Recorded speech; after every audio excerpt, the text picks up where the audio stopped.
Creating the perfect electric bike depends entirely on whether you want a lightweight mountain goat, a long-distance commuter, or a high-speed pavement burner.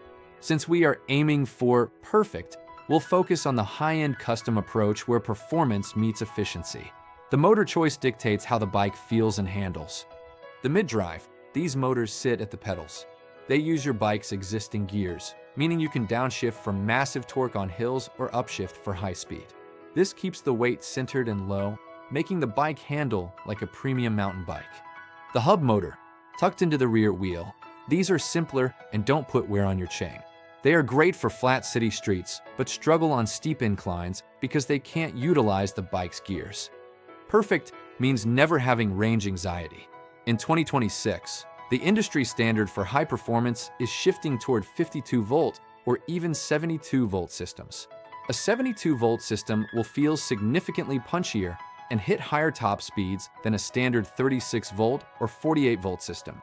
Calculate your fuel tank using the formula V times I equals WH.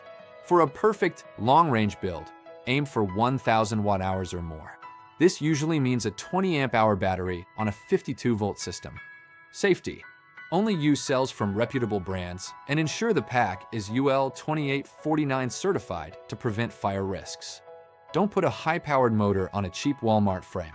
6061 aluminum or steel are best for DIY or custom builds because they can handle the torque and vibrations better than lightweight carbon fiber. Brakes. This is non-negotiable.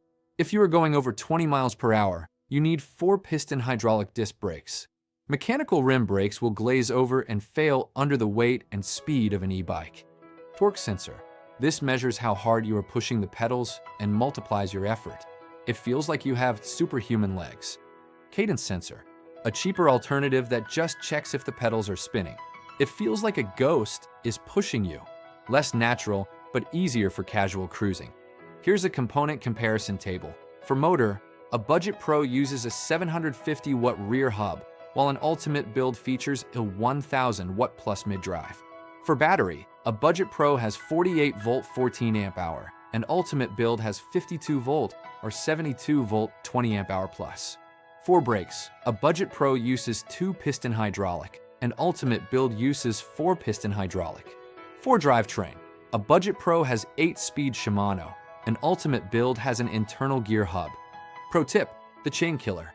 Mid-drive motors can snap standard bike chains because they put so much force through them. If you go mid-drive, look for e-bike specific chains or consider a Gates carbon belt drive for a silent, maintenance-free, perfect setup.